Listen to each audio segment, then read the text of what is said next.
Hello बच्चों, let's see the question. The refractive index of a prism for a monochromatic wave is square root of 2 and its refracting angle is 60 degree. For minimum deviation, the angle of incidence will be, here we have given four options. Now to answer this question, first we will discuss here the key concept, and here the key concept will be given as minimum deviation of a given prism.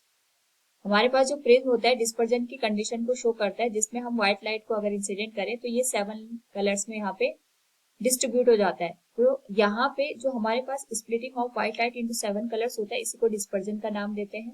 इस case में अगर हम देखें तो जो angle of refraction हमारे पास बनता है वो यहाँ पे दो सरफेसेस पे हमें देखने को मिलेगा. एक पे जहाँ पे लाइट इंसिडेंट करी है, दूसरा जहाँ पे लाइट एमर्ज करती है. तो दोनों जो सरफेसेस है ये एक दूसरे के पैरेलल ना होकर एक एंगल पे यहाँ पे इंसिडेंट होती है, जिसको हम रिफ्रैक्टिंग एंगल का नाम देते हैं. नाउ जब हम यहाँ पे ऑब्जर्व करते हैं कि दोनों जो सरफेसेस हैं जहाँ पे हमें रिफ्रैक्शन देखने को मिल रहा है, उस पर्टिकुलर केस में हमारे पास यहाँ पे जो इंसिडेंट लाइट होती है और जो एमर्जेंट लाइट होती है, इनके बीच में एंगल ऑफ डेविएशन की कंडीशन बनती है. तो मिनिमम डेविएशन अगर हम यहाँ पे ऑब्टेन करना चाहते हैं तो उसको मैथमेटिकली हम लिख सकते हैं mu equals sine A plus del m divided by 2 whole divided by sine a by 2 के बराबर. This is the mathematical formula for the minimum deviation. साथ में यहाँ पे अगर हम एंगल ऑफ इंसिडेंस और इंसिडेंस एंगल को रिलेट करें, that is given as del m equals twice of i minus of a के बराबर. ए यहाँ पे रिफ्रैक्टिंग एंगल को यहाँ पे शो करता है. हमें एक और बात ध्यान रखनी है कि हमारे पास यहाँ पे जब भी हम मिनिमम डेविएशन की कंडीशन को अंडरस्टैंड करते हैं, उस केस में angle of incidence and angle of emergence हमारे पास सेम होते हैं. तो यहाँ पे जो म्यू की वैल्यू दे रखी है इस पर्टिकुलर केस में, that is square root of 2 and जो रिफ्रैक्टिंग एंगल है वो 60 डिग्री के बराबर है.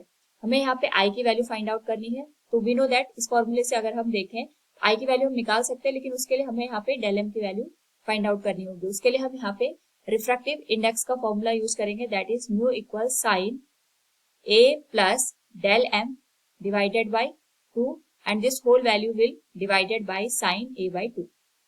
a की वैल्यू 60 डिग्री है, तो इस केस में हम म्यू की वैल्यू स्क्वायर रूट ऑफ 2 रखेंगे and this will become sin 60 plus del m divided by 2 and this whole value will be sin 30 degree. 60 by 2 30 degree हो जाएगा. sin 30 की वैल्यू 1 by 2 होती है, so it will become square root of 2 into 1 by 2 equals sin a plus del m divided by 2. यहाँ पे ये value आ जाएगी 1 by square root of 2 के बराबर and this will become sine a plus del m by 2. Now अगर हम इसको यहाँ पे इन्वर्स करके या फिर दोनों का कंपैरिजन करें तो ये जो वैल्यू है ये 45 डिग्री की हमारे पास होती है. साइन 45 को हम इसको रिप्लेस कर सकते हैं. कंपैरिजन के बाद ये वैल्यू बनेगी a plus del m divided by 2 and we know that a plus del m this will become 90 degree. तो डेल m की जो वैल्यू बनेगी यहाँ से that will become 90 degree minus 60 degree, ये आ जाएगा 30 डिग्री के बराबर. And this value can be kept in the given equation of del m equals twice of i minus a. यहाँ पे अगर हम डेल एम की वैल्यू देखेंगे, ये तो 30 डिग्री आ गई. आई की वैल्यू हमें फाइंड आउट करनी है एंड जो ए की वैल्यू है वो 60 डिग्री के बराबर है. अगर हम इस होल वैल्यू को यहाँ पे सॉल्व करें तो 60 प्लस 30 90 हो जाएगा. आई की जो वैल्यू है that will become 90 degree divided by 2 that is 45 degree. यानी यहाँ पे जो मिनिमम डेविएशन की कंडीशन है उसके लिए angle of incidence will be 45 degree. Option second will be the right answer. Hope all you understood it. Thank you and best of luck.